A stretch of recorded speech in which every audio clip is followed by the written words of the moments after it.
தளபதியின் சொந்தங்களுக்கு வணக்கம். இப்போ நம்ம தளபதிகிட்டேருந்து கொஞ்ச நேரத்துக்கு முன்னாடி ஒரு சூப்பரான அறிக்கை ஒன்று வந்திருக்குங்க.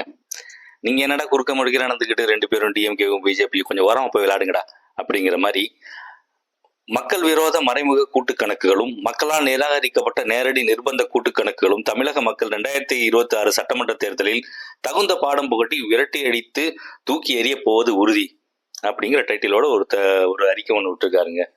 இதுல மக்கள் விரோத மறைமுக கூட்டு கணக்குகள்ங்கிறத அவர் ஏற்கனவே சொல்லிட்டாரு. டிஎம்கேவும் பிஜேபியும் மக்களால் நிராகரிக்கப்பட்ட நேரடி நிர்பந்த கூட்டு கணக்குகளும் மக்கள் ஏற்கனவே வேணாண்டா வீட்டுக்கு போங்கடா அப்படின்னு விரட்டி விட்ட இந்த பிஜேபியும் ஏடிஎம்கேவும் பிஜேபி நிர்பந்தம் பண்ணி தான் அவங்கள கூட்டணிக்குள்ள கொண்டு வந்திருக்காங்கிறத சூசகமா சொல்லியிருக்காருங்க.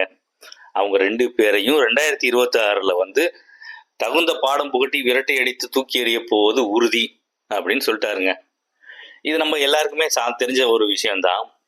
குறைந்தபட்சம் அரசியல் அறத்தை கூட பயன்படுத்தாம இந்த ஒன்றியத்தில் ஆள்ற பிஜேபி அரசு என்னென்ன வேலை பண்ணிக்கிட்டு இருக்காங்க, பிஜேபி ஆள்ற மாநிலத்தில் என்ன பண்றாங்க, பிஜேபி ஆளாத மாநிலங்களை எப்படி கொல்லைப்புறத்துல போய் ஆட்சியை பிடிக்கிறதுக்கு என்னென்ன வேலை பண்றாங்க அப்படிங்கறது நம்ம எல்லாமே பார்த்துக்கிட்டு தாங்க இருக்கோம். அதுல தவறுதலா நம்ம ஏடிஎம்கே பயங்கரமா சிக்கிட்டாங்க. நம்ம எடப்பாடி எப்படி அதுல சிக்கியிருக்காரு, என்ன விஷயத்துல மாட்டியிருக்காருன்னு தெரியல. ஆனா மீள முடியாத ஒரு பெரும் பிரச்சனையில அவங்க மாட்டியிருக்காங்க. அவங்களுக்கே தெரியும், இந்த சட்டசபை தேர்தலில் பிஜேபி கூட கூட்டணி வச்சா முடிஞ்சது அவங்க கதை. ஏடிஎம்கேவை காலி, ஏடிஎம்கேவுடைய கொஞ்சம் கொஞ்சமா ஆட்டையை போட்டு பிஜேபியா மாத்திடுவாங்கங்கிறது அவங்களுக்கும் தெரியும். வேற வழியே இல்லை, அவங்களோட கூட்டணிக்கு போறாங்க.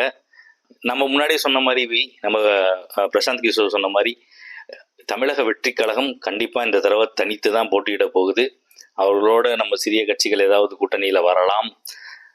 வந்தாலும் வரனாலும் ஒவ்வொரு மக்களும் மாற்றத்தை தான் எதிர்பார்க்கிறார்கள். அதுதான் ரொம்ப ரொம்ப முக்கியம். தமிழக மக்கள் மாற்றத்தை எதிர்பார்க்கிறார்கள். திரும்ப வந்தவனையே வா வா வான்னு யாரும் சொல்லவே இல்லை. டிஎம்கேக்கு மாற்று வேணும். டிஎம்கேக்கு மாற்று என்ன, ஏடிஎம்கேவா? ஏடிஎம்கே கூட யார் இருக்கா? பிஜேபி? Obviously no. ஸோ தமிழ்நாட்டில் மக்கள் மாற்றத்தை எதிர்பார்க்கிறார்கள். அந்த மாற்றத்திற்கு ஏற்ற ஒரே சக்தி இப்போ இருக்கிற களத்துல இருக்கிற டிவிக்கே மட்டுமே. இப்போ நிறைய நம்ம மேல கம்ப்ளைண்ட் சொல்லலாம். ஆனா அட் த எண்ட் பாத்தீங்கன்னா தளபதி களத்துக்கு வரும்போது யாரும் அவர் முன்னாடி நிற்க முடியாது. கண்டிப்பா 2026 தேர்தல் களம் தலைகீழாக மாறும்.